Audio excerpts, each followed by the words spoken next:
Good evening. Welcome to our 9th night of Lake Oswego Reads. You're in for a treat this evening. I'm Nancy Nyland. I'm the Special Events Coordinator for Lake Oswego Reads, and thank you for joining us.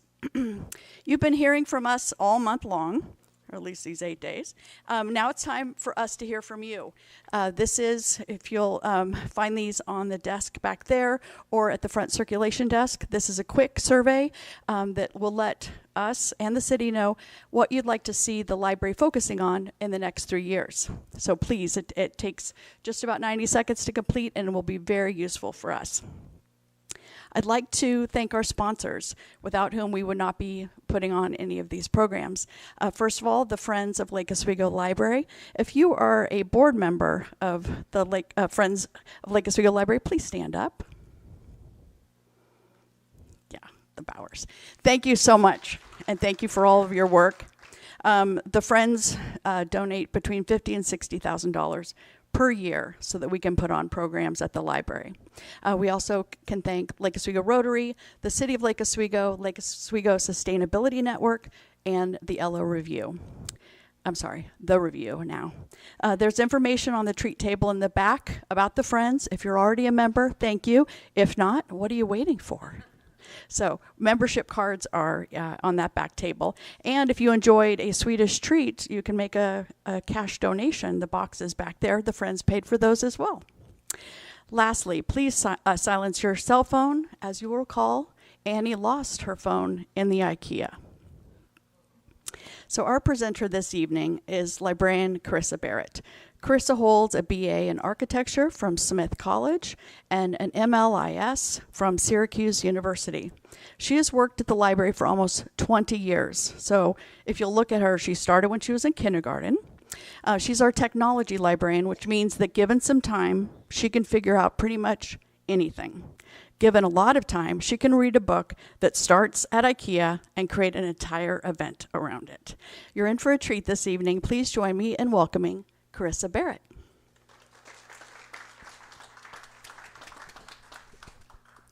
Wow, Nancy, that was a really nice intro. I wonder if it's not working well. Okay, let me turn it up for a second.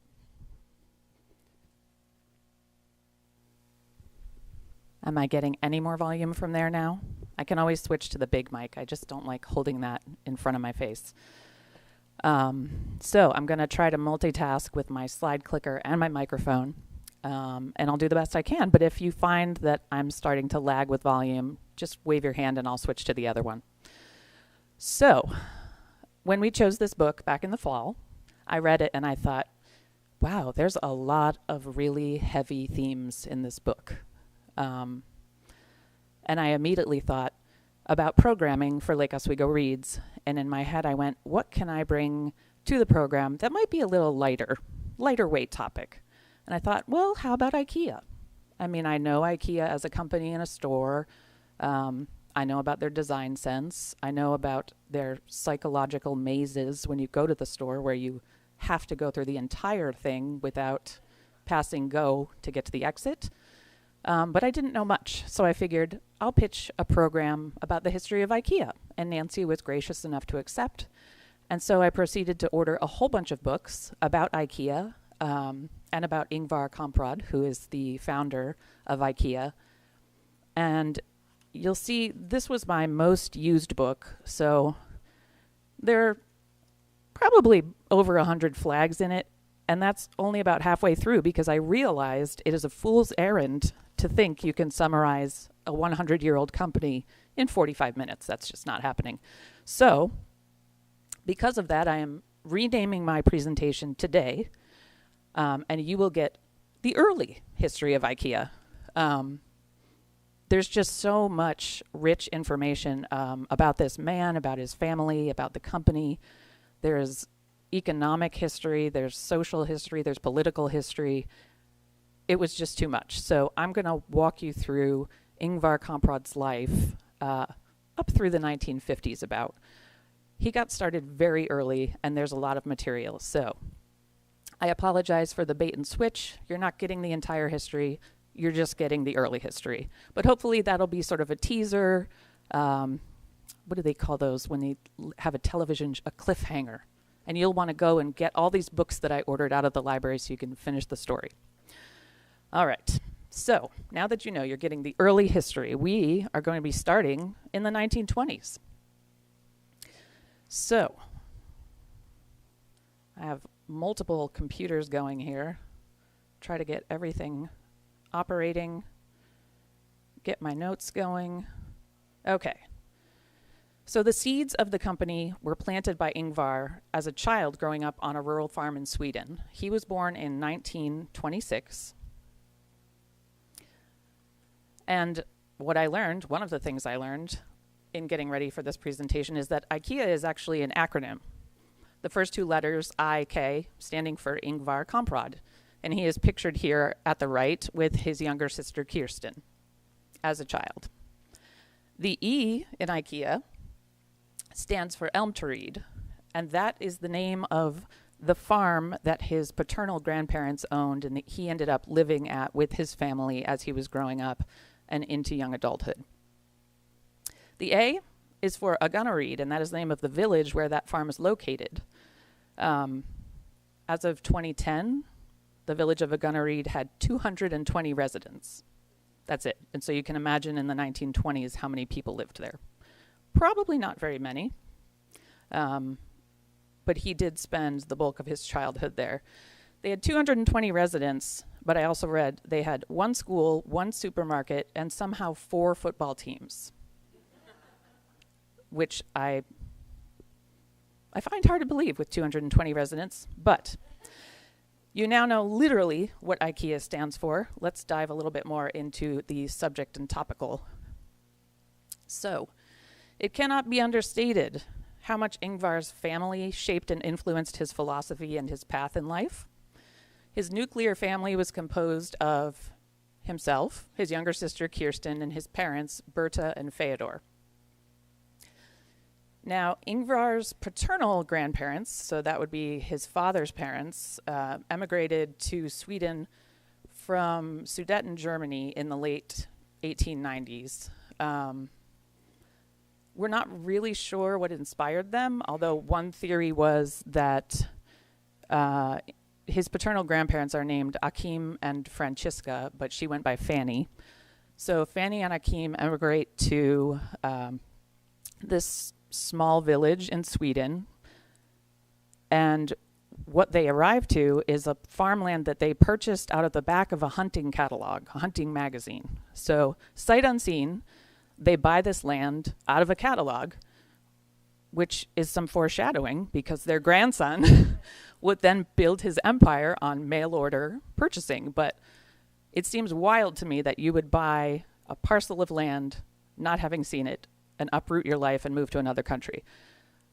Part of the theory is that Achim's mother, Sidonia, was a noblewoman, and she really felt that he had married beneath him when he chose Fanny as his wife. She was from her mother was an illegitimate child, there were some scandalous things happening, and so Achim's mother did not approve of this union. So one theory is that when they emigrated, they were really fleeing from her. So they arrive in Agunnaryd, they set up Elmteryd, the farm, and Achim's intention is to start a lumber farm, make his living in lumber. Well, it's not long after they arrive that he realizes this land is not processed, this farm is not set up, it doesn't have infrastructure, he doesn't have the money he needs to set things up, get things going. He goes to the local bank, tries to get a loan, they deny him, and so within a year he's at his wit's end and he takes his own life and just checks out. So that leaves Fanny, who is pregnant with their third child, and her 2 young sons on her own now, on this parcel of land that has no means of providing them with a living. She's on her own. She doesn't know anybody there. So, who shows up? Sidonia. Sidonia comes down, and despite her distaste for Fanny, who she referred to as, let me see, I want to get this right. Oh, she referred to the daughter-in-law as stupid donkey. So, even though she doesn't like her, she comes down, she lives with Fanny and her 3 small children, She helps her financially. She makes sure the children are stable, they're educated. She kind of helps Fanny to get the farm up and running and at least have it be a profitable business. And then she dies just 3 years later. So she at least helped get things going. In her death, some of her properties were sold, and that had a cash infusion into the Elm to Reed farm, and things got a little bit better for Fanny. Let's see what else we can talk about. Yes. So Ingvar's maternal grandparents already had a business set up in the area. They owned the most notable and popular general store called C.B. Nielsen's, and that sold anything and everything. Was just really the go-to in the area for anyone who needed groceries, clothing, household items, and I couldn't quite make out what some of the cursive was, but on the signpost out front, the bottom line says, and my pronunciation is terrible, I apologize if anyone speaks Swedish in the audience, feel free to correct me, Järn, coal, krut, and dynamite, which I'm sure you know what some of those mean, but it was iron, coal, I can't remember what krut is, and dynamite. So you could get anything from food goods to some sticks of dynamite at this general store. Now,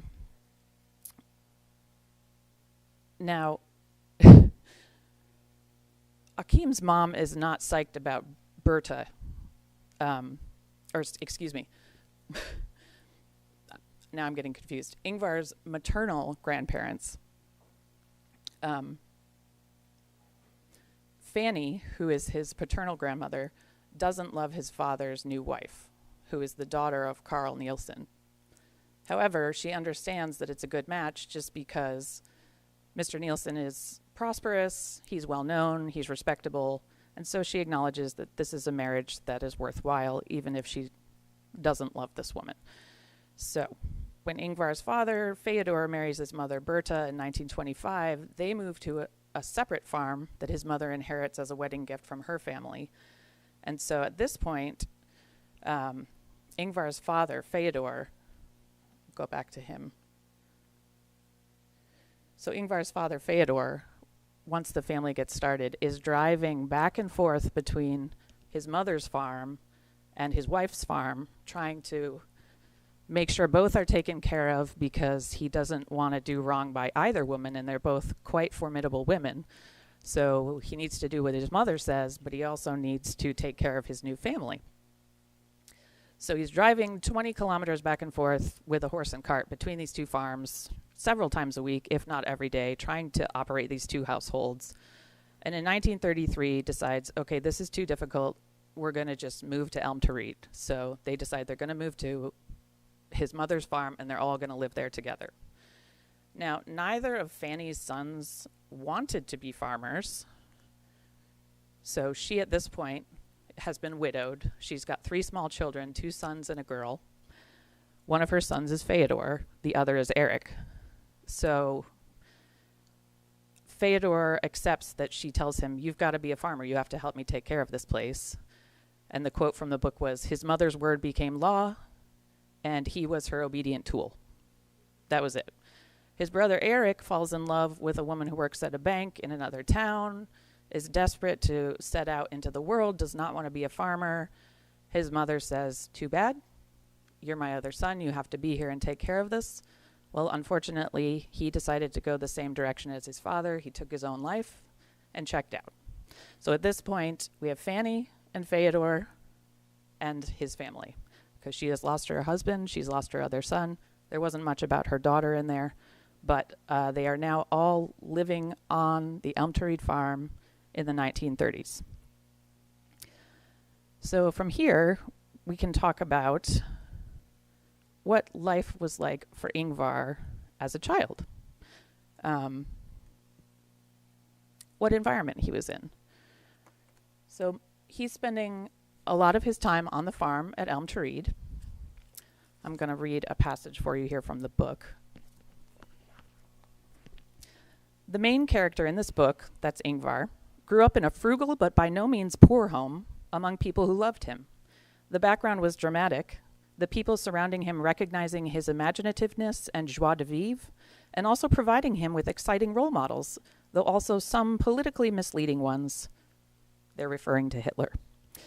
In this secure, loving environment, he could test his ability to overcome instances of moderate opposition in an era that saw few obstacles and adored the idea of being part of the formation of what was called the People's Home, that is, the New Sweden.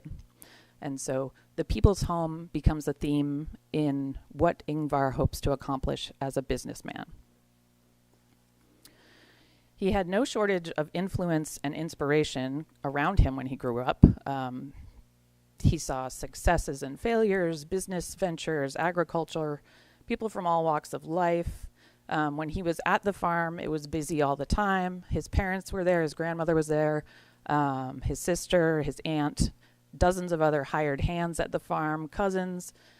His mother, Berta, in an effort to make more money, started renting out rooms to lodgers. So there are visitors, there are lodgers.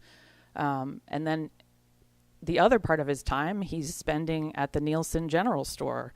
So he's seeing business firsthand, buying and selling of goods, trading. There's all this activity going on, and he is sort of fascinated by all of it. He witnessed the need for everybody to contribute to make things run, and that becomes a very important concept to him, the sort of intertwined nature of family and business, where that line kind of blurs between the two, and that was integral in his philosophies for IKEA. He called it the concept of family as firm and firm as family. There was sort of no distinction between the two. His family started as his employees when he started the company, and then the people he hired kind of became part of his family anyway. So now we are moving to the 1930s, which I call the birth of a businessman. And you may be thinking, Carissa, he was born in 1926. In the 30s, he's between the ages of 4 and 14. That's correct. So during this time of childhood, he spawned many business ventures and kind of established his skills as someone who could import, export, buy, sell. Pretty remarkable what he did as a child. Okay.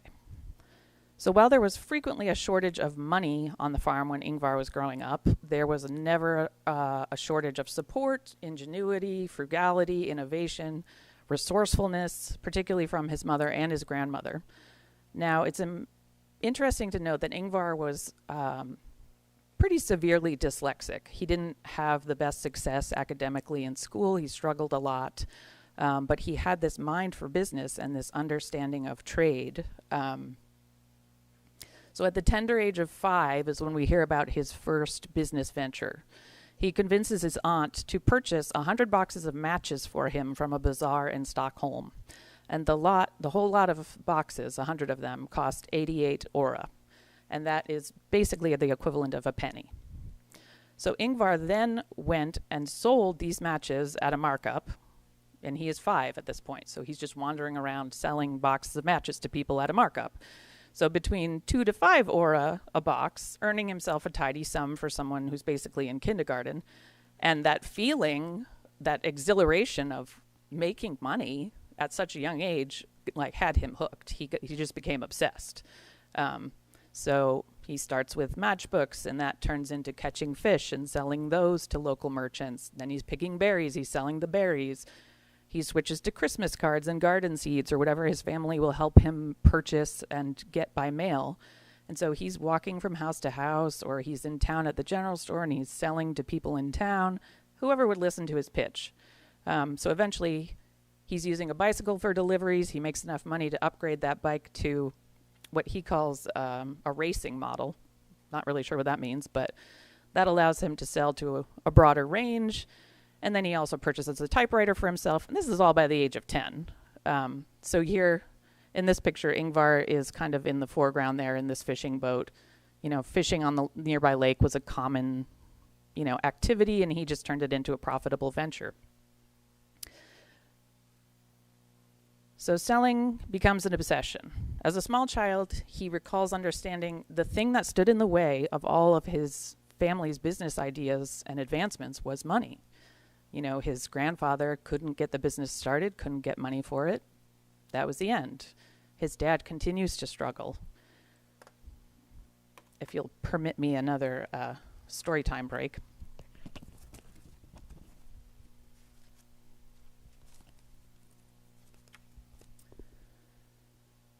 He starts making money, and he says, "From that time, selling things became an obsession. It's not easy to know what might drive a boy more than the desire to earn money.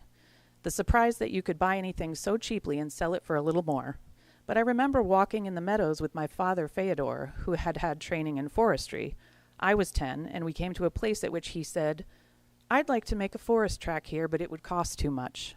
Then we were soon somewhere else, and again it was money that was lacking to carry out Father's plans. I remember thinking to myself, if only I could help Father. Supposing I got some money so that I could... To carry something out, you clearly had to have the means." And so he's already...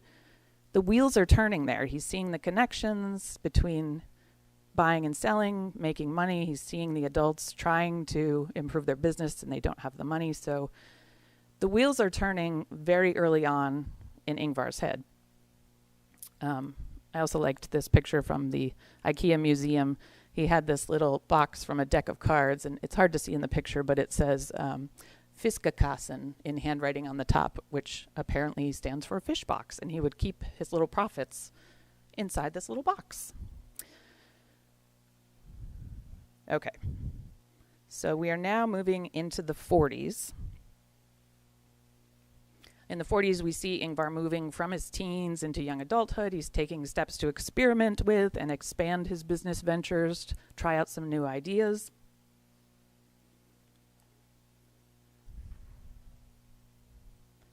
So as he's moving through junior secondary school, which I believe the equivalent here would be high school, he's in his mid to late teens. He's going to a school called Osby. He's always wheeling and dealing at school. He was known to have a box under his bed at all times, filled with wallets, belts, pens, watches. He's shilling to anyone who will listen, anyone who has money. So I'm sure all of his school friends ended up purchasing some of his wares. They actually did make a note in the book, too, that when his grandma Fanny passed away, they found amongst her belongings a box with one of pretty much everything he had ever sold, because she always bought something from him, even if it was just the smallest amount. She was always his biggest supporter, even as such a stern woman who had, very strong feelings about everyone. She really had a soft spot for Ingvar. So I thought that was a nice sentiment. So he's selling to his peers now. It doesn't matter where he is buying and selling. If he's home at the farm, if he's off at school, doesn't matter. He's always finding a way to run his business. So this is from his graduation in Osby at 1943. So he was about 17. And so before he goes on to college, he's going to be studying business. He decides that he wants to make IKEA an official company. But in order to do this, he needs permission of his legal guardian, because apparently in Sweden, in addition to your parents, you also have a legal guardian, and that person would not be a family member. It would be a respected citizen, someone in the community, a business owner. Could really be anyone. I think of it as something like the equivalent of a godparent here. In his case, it's a man named Mr. Ernest.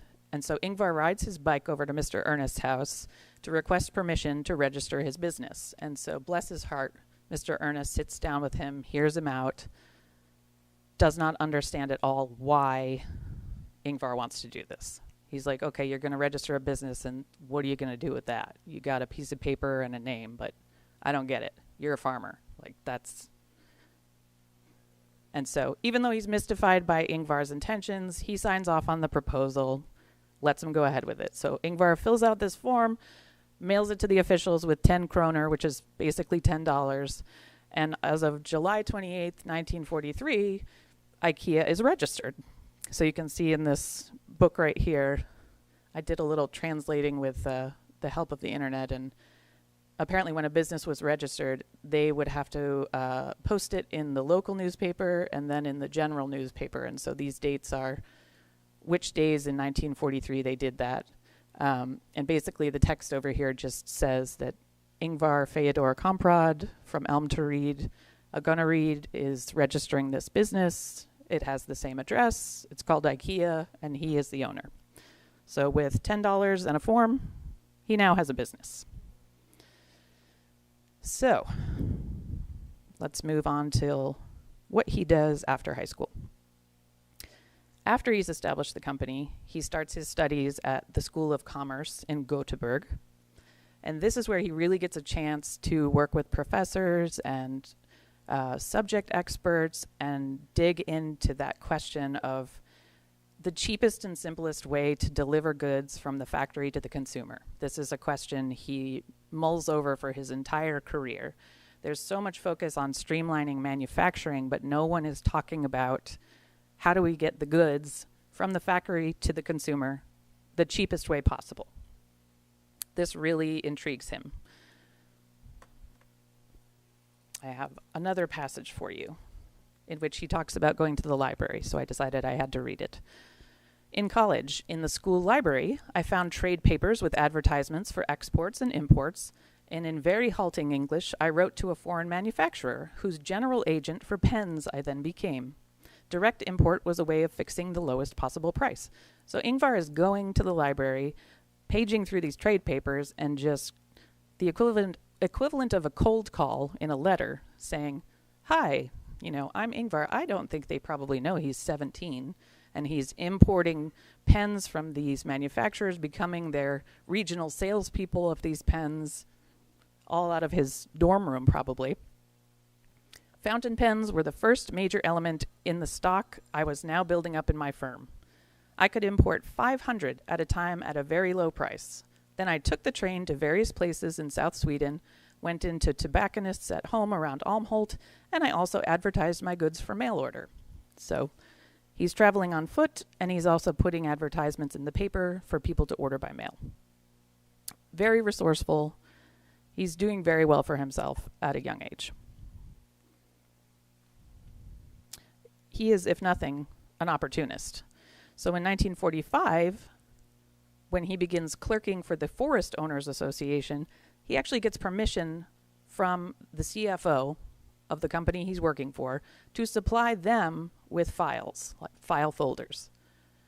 So he imports them in bulk, he rides his bike to the train or borrows a cart, gets all these file folders, drives them back on his bike, and then sells them to his employer at a markup. So he's working as a clerk at this place and selling them their office supplies as sort of a side business. And from doing that, he made more selling the files than he did actually at his clerk appointment. And so, again, opportunist. He really notices when there is a need that can be filled and figures out how to do it.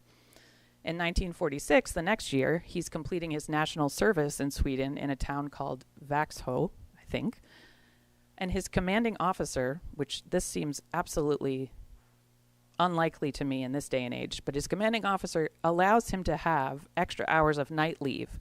And during the night, he goes and rents a room in the basement of a farmhouse that has a telephone in it. And he's filling his mail orders and making calls in this rented room in a farmhouse at night when he's not doing his military service.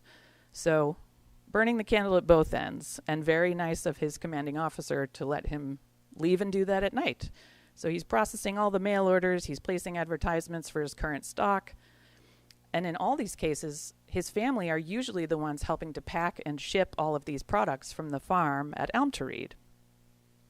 So this milking shed, which is still there today, acted as basically the first distribution center, if you will, because they would pack things up, they'd put them in there. The milkman would come to bring the delivery, and he would take all the packages to the train station.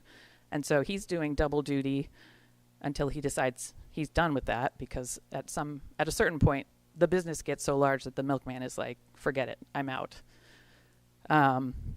Also at some point, that milk stand gets a sign on it that says IKEA, because until he gets his own business building, on all of his order forms, everything, he's listing Elmteryd as the business address. And so essentially this is where the business was. And he talks about having the phone number listed as well. And it said, this is the main office line. And he said it was the only line at the farm, that they were one and the same, but people didn't know that who were filling out the order forms. All right. So in 1948, several very critical things happen. And the first is that Ingvar begins to distribute a newsletter to his customers in order to advertise all of his current products. So up until this point, he's putting advertisements in the paper, people are ordering, but he has so many customers now that he can actually send out a catalog of sorts to them. And so this is the predecessor of the IKEA catalog, which some of you may be familiar with. But of course, when it was newsletter, it was much smaller, just 6 to 8 pages. And here is an example of the newsletter called the IKEA Neat. Basically, it stands for IKEA News. And you can see what his product line is here. He's got pens, watches, some razor blades, cigarette lighters. Basically, the things he was shilling from under his bed when he was at the school boarding house. The second critical thing that happens is that in one of his early newsletters, he decides to expand his product line to include furniture for the first time. So, bring up the next newsletter, if I can. There it is.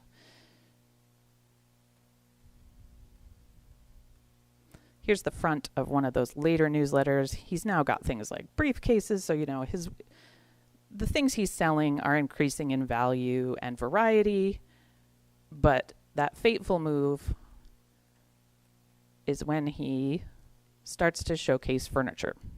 So he's got a few tables, he's got a few chairs, and here you see sort of a mock-up drawing of what a room full of furniture would look like. And this is one of the staples of IKEA now, is to have those rooms set up so that you can see exactly what it looks like and what it might look like in your home.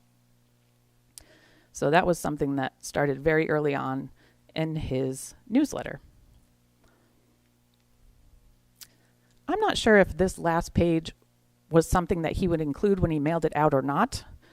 I'm guessing not, because at the top it does say confidential. But this was essentially a list of the cost for him to buy something from a manufacturer and then what he would sell it for. And I tried to translate this. It seemed like he was sharing it with his employees so that they could help him sell things. That seems a little suspect, because at this point I don't know that he had real employees. And I do know he was very transparent with his pricing and always attempted to pass on savings to the consumer. So if he was able to buy at a discount, he wouldn't mark the goods up that extra amount. He would give the savings to the consumer.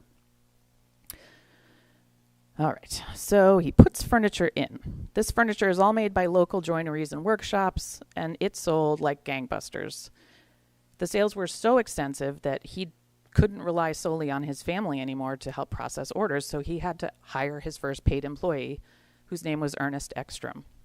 So Ernest helps him to process orders, package the goods, which were often picked up by the milkman on his deliveries, brought to the train station.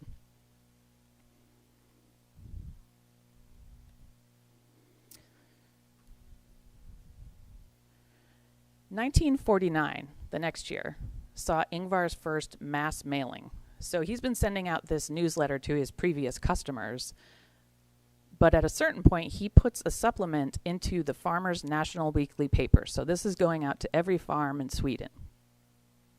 And it began with an appeal to country people, because Ingvar is very much focused on being a businessman who serves regular old people. He doesn't want to sell expensive things to fancy people. He wants to sell for the general public. And he wants to provide value and form and function. So I will read you a quick passage. This is the translation of the first 2 paragraphs of this. And again, he's devoting the front page of his sales newsletter to this letter to the common people, which is unusual. You'd think in a catalog you'd put visuals on the front. But this starts off, "You must have noticed that it is not easy to make ends meet. Why is this? You yourself produce goods of various kinds, milk, grain, potatoes, etc., and I suppose you do not receive too much payment for them, No, I'm sure you don't. And yet everything is so fantastically expensive. To a great extent, this is due to the middlemen. Compare what you receive for a kilo of pork with what the shop asks for it. In several areas, it is unfortunately true that goods that may cost, say, 1 krona to manufacture cost 5, 6, or more to buy. In this price list, we have taken a step in the right direction by offering you goods at the same prices your dealer buys for, in some cases even lower. So that's what makes me think maybe he did share that price list with his buyers to sort of be transparent and say, you know, I'm buying in bulk and I'm getting a deal, so I'm therefore going to lower the prices for you so that you can also get a deal. That's not the typical business strategy that's happening at the time in Sweden. So he's helping the general public save money by bringing them products directly from the manufacturer. This is a pretty novel concept, and his competitors are not pleased with this because he is undercutting their prices in a lot of cases for the exact same product because they're all buying from these same small manufacturers in the country. So this is going to cause trouble. And with that, we are moving into the 1950s, which I decided to call refining the formula. So the start of the 50s sees Ingvar marrying his first wife, Kirsten, and on the precipice of some truly innovative ideas, along with some unavoidable troubleshooting in the face of adversity. But before the end of the decade, we have pretty much the IKEA model as we know it now. So in 1951, the sales of the furniture in the IKEA newsletter have continued to increase, and Ingvar decides to hire a second employee, Sven Hansen. And Sven acts as his second clerk to help with business, and their partnership turns out to be one of the best creative collaborations of all time. They spent much time discussing the detrimental mail order price wars and figuring out a solution for those. So at this point, everyone's selling the same goods from the same vendors through their various mail order means. And the only way they have of trying to attract and keep customers is to keep reducing the price. And unfortunately, at a certain point, the price gets so low that the quality of the item suffers and people start complaining. And so Ingvar is scratching his head going, what can I do? How can I keep my customers without sacrificing the quality of these products? Not really sure. But one thing was clear, which was that furniture was the future. And so in his final IKEA newsletter, he informs all of his customers, basically the translation here is, this is a fire sale. I am getting rid of everything I have that is not furniture or home goods related. So take advantage of this catalog because this is the last time I'm selling them. Gets rid of all of his inventory that's not related to furniture and home goods and tells his customers, this is what you can expect going forward. They're also provided on the back of this catalog with a way to request the forthcoming IKEA catalog. So this coupon ad reads, request our catalog and you will receive it for free in our 100-page. So you're thinking, these are maybe 8-page newsletters. And so he's saying, I'm about to put out a 100-page catalog that will have furniture, pictures, details, descriptions. It'll help you make choices about what to buy for your home. You just send in this coupon. We'll mail you the catalog for free. There's no obligation. You can request it as you're ordering things from our fire sale. And there is a line in there that says something like, take action today and see for yourself that a purchase from IKEA is always a good deal. He's always giving you that positive attitude. One other thing I wanted to point out while we're here is up at the top, what this is telling people is 100,000 visitors was the average daily amount who came to the St. Erik Smasen, which is basically an exhibition. So the other way that business owners, vendors, could share what they had to sell were at exhibitions. They would bring a sample of what they had. They would set up in a showroom style situation and people would come. You know, you can see here IKEA and he's got little bits of furniture and this picture shows he's got his chairs and tables out. So people would wander through much like you would at the expo center and you'd see what everyone has and you could then mail order your things having looked at them in person. But it's very important to remember that St. Eric's trade show, because that will come up in a moment. So at the same time that Ingvar and Sven are preparing to launch that first 100-page catalog, one of the furniture makers who Ingvar had worked with for years closes his joinery in the town that they live in, not far from his grandfather's general store. So the entire property, which is proximal to the farm at Elm to Reed and also to Nielsen's general store, was for sale for 13,000 kroner, so basically $13,000. So Ingvar purchases this rundown building with this seed of an idea that he might make his own showroom there so that his customers can view his furniture before they buy it. So he does just that.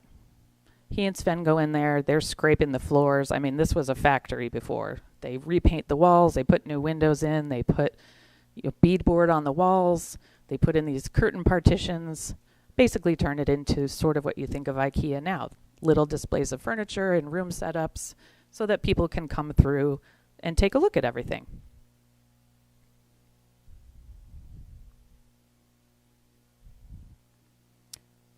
So the catalog goes out. The showroom opens up. He's all worried, and on opening day there are hundreds of people lined up to come inside in 1953. As an incentive, he had promised them coffee and buns, because he was saying you don't make any good business decisions on an empty stomach. And so there's that seed of the whole IKEA with food. He wants people to come, he wants them to browse, put their hands on things, try the furniture, and eat something, and then decide to buy stuff. So at one point he actually recalled being concerned about whether the floors would support the number of people who had showed up at opening day to that old factory to look at. And it was about 6,000 square feet. It wasn't that big inside. So a couple of room setups. These are some stills from that first 100-page catalog. So he's got the room drawings. He's got the details, the prices, the mechanics of things. And here's the order form. I thought this was a little bit humorous. The translation of what's happening here, this first line says, "Will you do us a favor?" He says, "Gosh, everybody orders right before Christmas. Could you not do that?"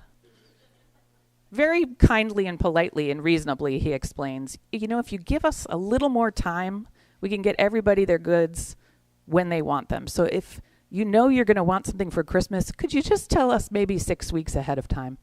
Because when you do it last minute, boy, it's really hard to fill our orders. So always in good cheer, nice wording. I mean, it just makes you want to help.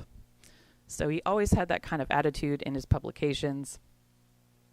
But he opens that factory with what is a tiny showroom, and he suddenly has this concept of mail order and furniture store in one spot, and that had never really been done before.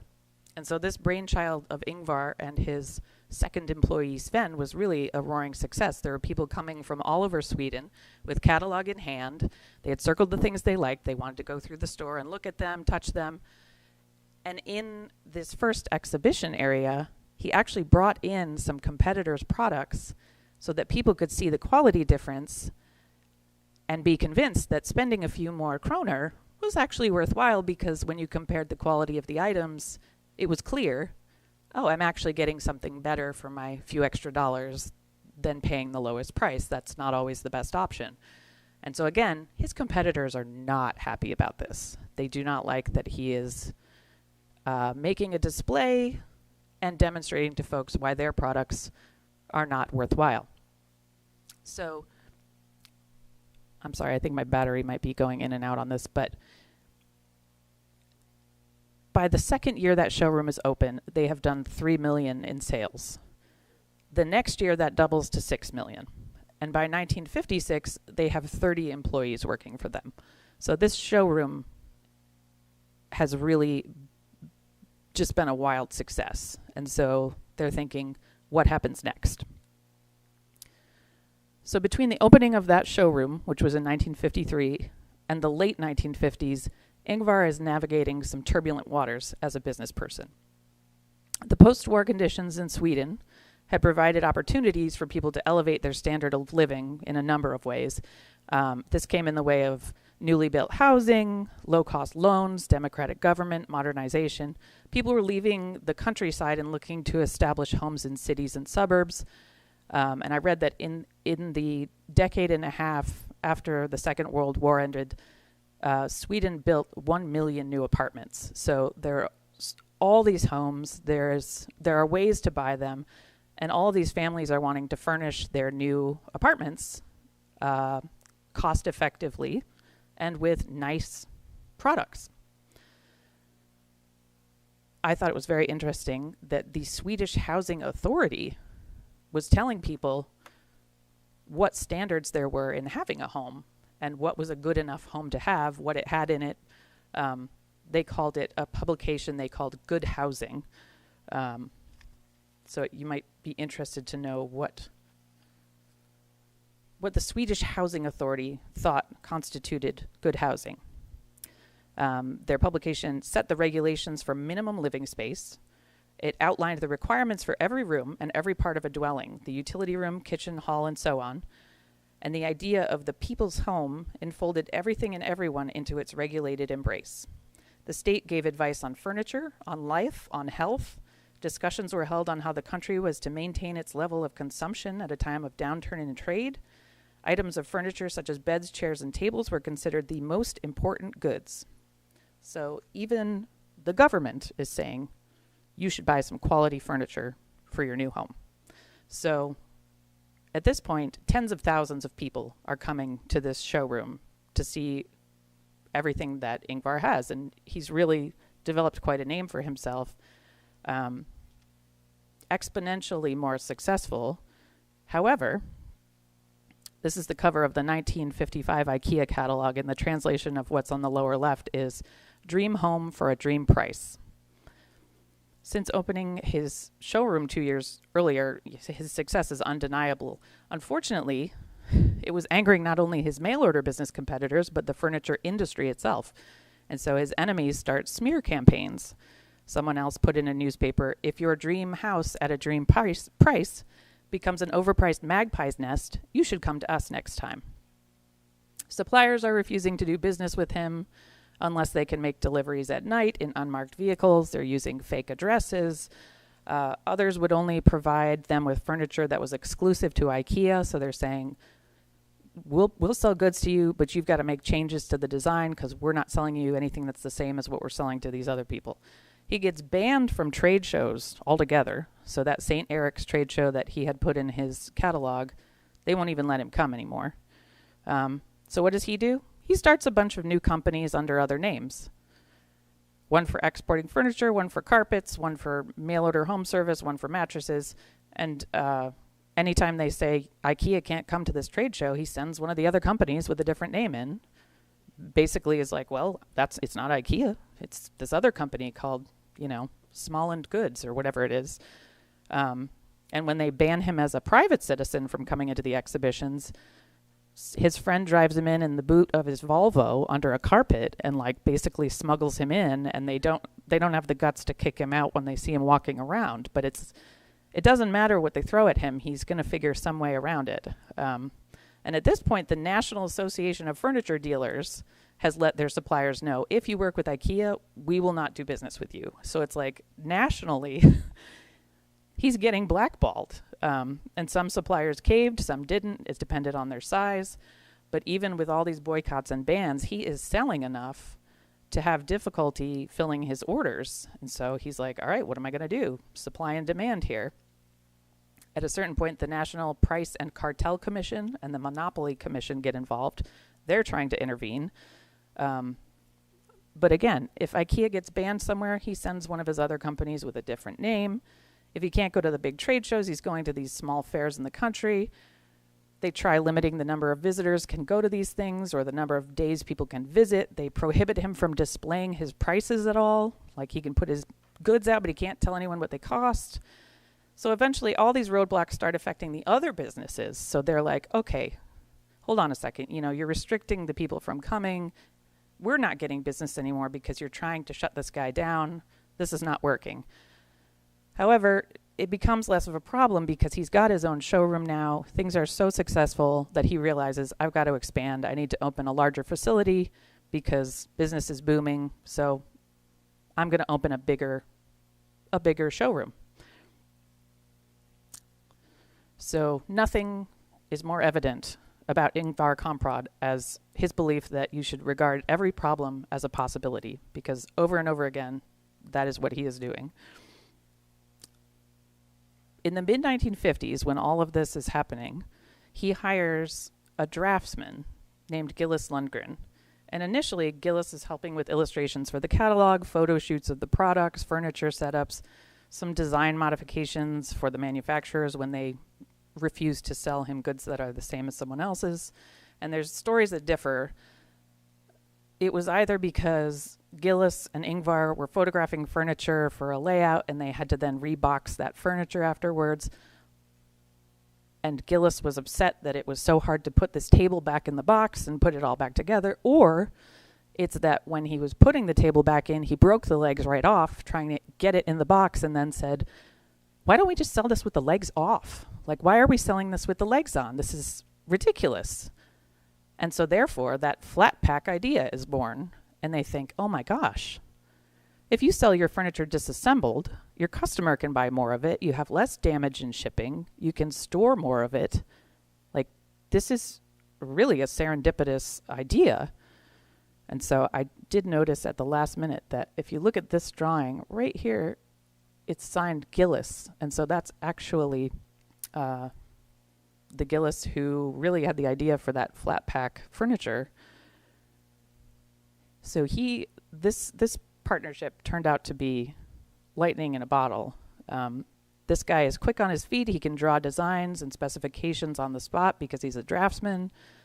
He starts traveling with Ingvar to manufacturers and provides ideas on making small changes in designs that would both save materials and resources and money, but also allow them to have their own sort of style on things. So here's a picture of Ingvar during those 1950s, and here's a picture of Gillis, his partner in crime. So it was really Gillis who helped bring about flat pack furniture at IKEA, and it was Gillis who led the way for IKEA to start designing their own product line. And Ingvar says that at the time, it was almost impossible to get any architect in Sweden to work with IKEA. They were just too suspicious. No one wanted to touch them. And, everyone made fun of Gillis for going to work with them. And they just said, well, he's just a draftsman anyway. He's not an artist or an architect. And here you have this guy who basically helped cement the most important things about IKEA, the flat pack packaging, and starting to design their own products instead of just buying from other people. And you can bet neither of them were sorry they took a chance on one another. So, we're getting close to the end, which means I'm jamming all this information in to our last slide. People are traveling from everywhere in Sweden to visit this showroom. Ingvar realizes, hey, this is sort of a destination spot. He builds his new facility across the street from the old one. So the joinery is over here. That was his original showroom. This one across the street is, 10 times larger.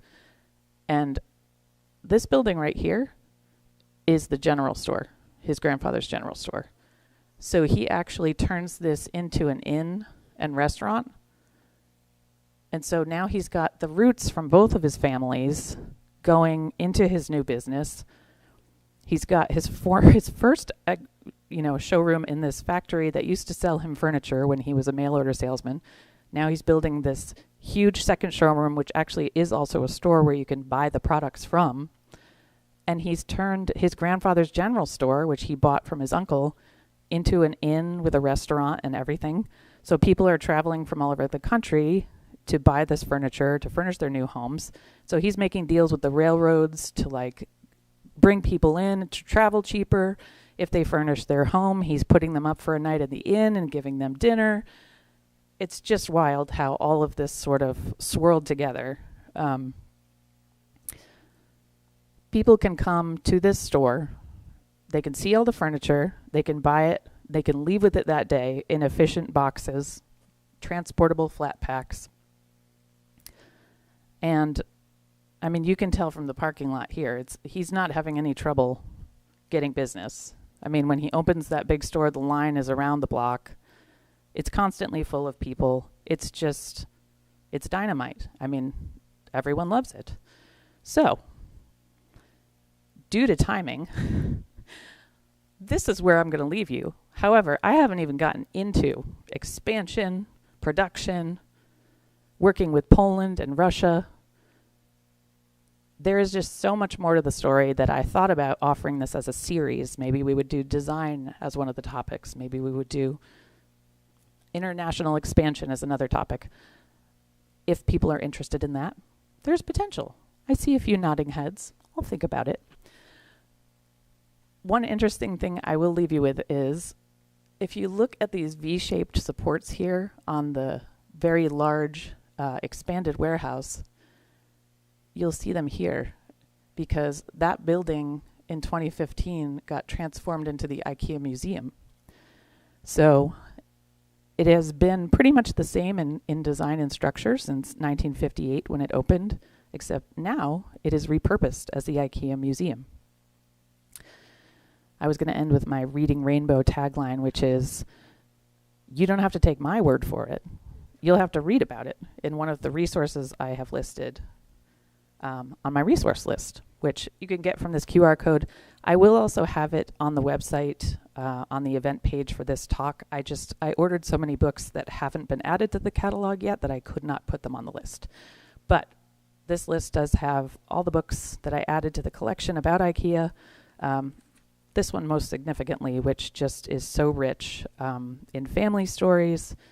He let this journalist, Bertil Torkel, have total access to him and his company for about a year. He just followed him around to all the facilities, the businesses, let him have total access and write this book, and it really is remarkable. I'm going to be adding 2 copies of this. It was a little hard to find, but we'll be putting 2 copies into the library, so I'd encourage you, if you want to learn more, to check that out. But otherwise, I thank you for listening and for coming out tonight.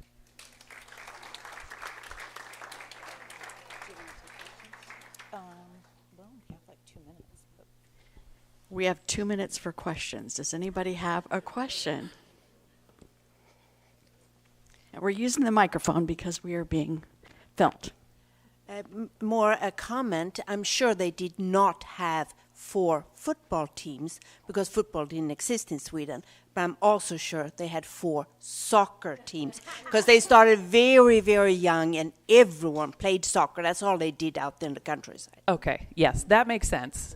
I figured it was probably soccer, but even then I thought there must be crossover between the teams. I mean, unless they were children's team, adult team. Okay, so that explains it. We've got some native Swedes European in the football. audience. Yes. Any other questions? I think to your right, Nancy. Thank you. Now, did he stay involved with the company up until yeah. the day he died? And who owns it now? How Yes. So what I didn't mention, just for time's sake, was that during the 50s, when he married his first wife, Kirsten, they adopted a daughter, but he was so immersed in the business during that time. I mean, he's only in his 20s at that point, that really his marriage suffered. That didn't last long. It ended by the end of that decade, and unfortunately, he really didn't have communication with their adopted daughter. His mother also died in the mid-1950s of cancer, and that was extremely difficult for him. But he does marry a second time in the 60s to his longtime wife, Margareta, and he has 3 sons with her. And so he stays at the helm of IKEA, he died in 2018 at the age of 91, and he was still involved with the company at that point. But as of now, his 3 sons are running IKEA and all of the associated businesses that he created along the way. But one of the things that was so important to him, which he really passed on to his sons and all the people he brought in to work with him, was He did not ever want to go public as a company. He didn't want to be traded on this. He didn't want shareholders. He didn't want to be beholden to anyone else. He wanted to be able to do what he wanted and what he felt was right for the company without having to sacrifice any of, his morals or his philosophies about why he was doing this. So now it is his 3 sons who carry on the business, but he was involved up until his death. I don't think he was still leading the company, but he was still very much involved. All right, can we get a big round of applause for Carissa? Thank you so much for joining us tonight, and we'll see you at the next event.